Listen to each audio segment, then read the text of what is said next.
ఇరాన్ను తక్కువ అంచనా వేయలేమన్నారు retired physics professor Varadarajulu. అణ్వాయుధాలు ఉన్న దేశంతో చాలా అప్రమత్తంగా ఉండాలని అంటున్నారు. న్యూక్లియర్ రియాక్టర్ లీక్ అయితే ఇరాన్తో పాటు పక్క దేశాల మీద ప్రభావం ఉంటుందని హెచ్చరిస్తున్నారు.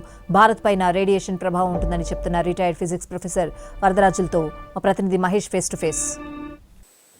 ఇరాన్, ఇజ్రాయెల్, అమెరికా యుద్ధం కొనసాగుతుంది. ఈ యొక్క యుద్ధ ప్రభావం ఏ విధంగా ఉండబోతుంది? ఒకవేళ న్యూక్లియర్ బాంబులు కనుక వేసుకునే పరిస్థితి ఏంది? న్యూక్లియర్ రియాక్టర్స్ కనుక పేలితే వాటి యొక్క పరిస్థితి ప్రభావం ఎంత మేరకు ఉంటుంది? మనతో మాట్లాడేందుకు రిటైర్డ్ ప్రొఫెసర్ వరదరాజులు గారు ఉన్నారు. వారిని అడిగి మిగతా వివరాలు తెలుసుకునేటువంటి ప్రయత్నం చేద్దాం. సార్ నమస్తే. సార్ నమస్తే సార్, చెప్పండి. ఇజ్రాయెల్, అమెరికా, ఇరాన్ యుద్ధం కొనసాగుతుంది. దీని యొక్క ప్రభావం ఏ విధంగా ఉంటుంది? న్యూక్లియర్ సంబంధించినటువంటి వెపన్స్ వాడితే పరిస్థితి ఏ విధంగా ఉండొచ్చు? ఈ యుద్ధమే కాకుండా ఏ యుద్ధమైనా కూడా మానవాళికి ప్రమాదమేనండి. కానీ ఇప్పుడు ఏమిటంటే టెక్నాలజీ పెరిగే కొద్దీ మనకి కొత్త రకమైన ఆయుధాలు తయారవుతున్నాయి.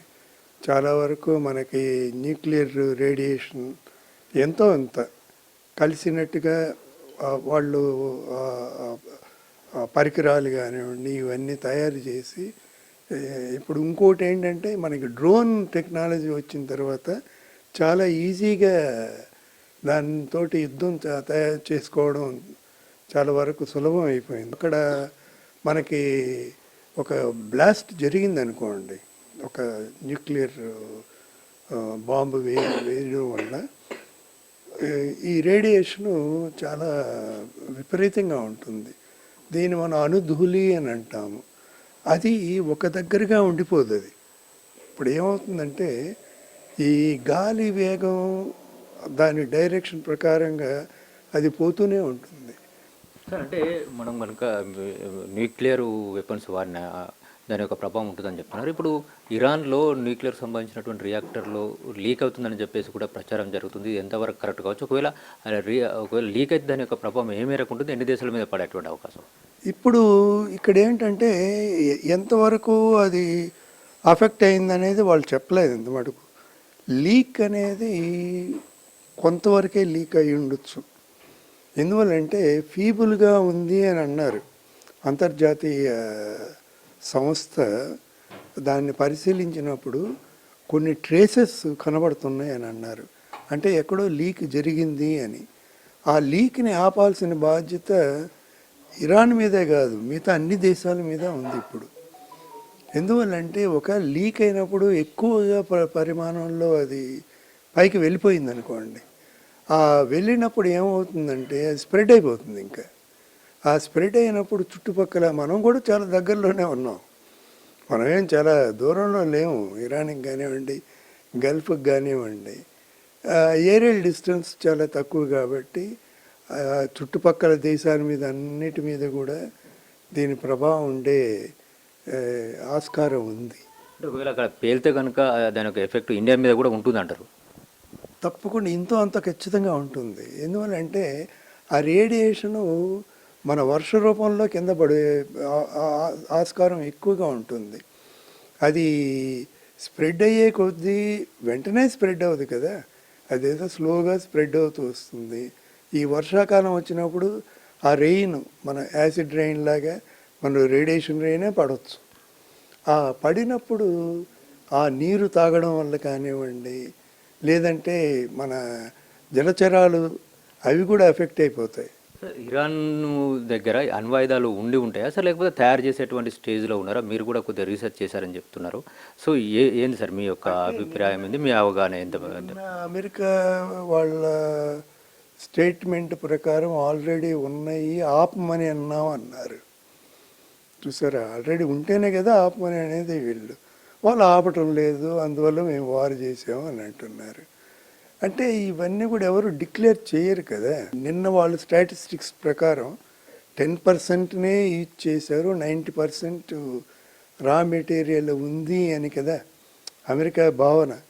అది కానీ చేస్తే చాలా ప్రమాదం, మేము కూడా తట్టుకోలేమనే ఉద్దేశంతో వాళ్ళు మాట్లాడుతూనే ఉన్నారు. కాబట్టి ఇప్పుడు వాళ్ళు డిక్లేర్ చేసింది కాదు, ఇది అమెరికా డిక్లేర్ చేసిన స్టేట్మెంట్. 90% ఇంకా ఉంది అని. ఒకవేళ ఇరాన్ కనుక అణ్వాయుధాలని ప్రయోగిస్తే నిజంగానే వాడికి ఇరాన్కి ఆ శక్తి ఉందంటారా సార్? దానికి అంటే అణ్వాయుధాలను మోసుకెళ్ళగలిగినటువంటి వ్యవస్థ వాడి దగ్గర ఉందని చెప్పేసి అంటారు సార్? నిన్న వాళ్ళు చెప్పిన దాని ప్రకారం ఏంటంటే వాళ్ళ దగ్గర ఉన్నా కూడా యాక్యురసీ తక్కువ అని అంటున్నారు వాళ్ళు. వాళ్ళు ఎంతసేపు తయారు చేసేంత వరకు తయారు చేసి పెట్టుకున్నారు, కానీ దాన్ని ప్రయోగించి చూడాలి. ప్రయోగిస్తే వాళ్ళు తెలిసిపోతుంది అది.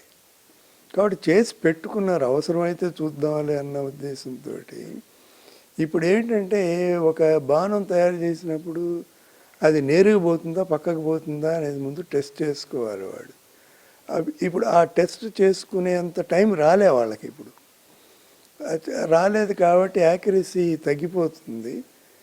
అది ఒక వీక్నెస్ కింద అమెరికన్సే డిక్లేర్ చేశారు, వాళ్ళకి యాక్యురసీ లేదు అనేసి. కానీ ఈ డ్రోన్ టెక్నాలజీలో అది పాసిబిలిటీ ఉంది. అంటే మీకు అక్కడ న్యూక్లియర్ ఆర్సనల్ లైట్గా తయారు చేసుకోవాలి. అప్పుడు బాంబర్ అంటే పెద్ద పెద్దవి కాబట్టి వేసేస్తాడు వాడు. ఈ డ్రోన్ అంత బరువుని తీసుకెళ్ళలేదు కాబట్టి చిన్న ఆయుధాలు కనుక తయారు చేయగలిగితే, ఇప్పుడు కాకపోయినా ఫ్యూచర్లో మనం చెప్పలేం. ఇప్పుడు ఏ టెక్నాలజీ అనేది వచ్చేస్తుంది, అది మిలిటరీలో కూడా. ఆ టైంలో కనుక ఇది చేయగలిగితే ఇది చాలా ఘోరమైన ప్రమాదాలు జరిగే అవకాశం ఉంది.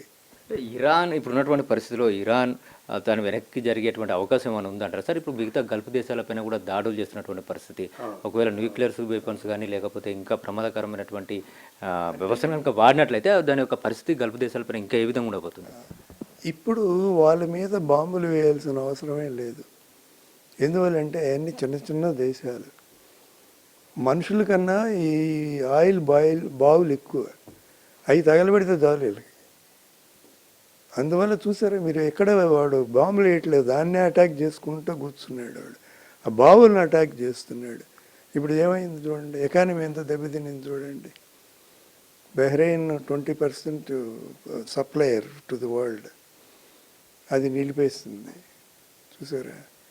ఇప్పుడు యూరోప్లో ఏమైపోయింది, 50% కాస్ట్ ఆఫ్ ది ఆయిల్ ఒక్క రోజులో పెరిగిపోయింది.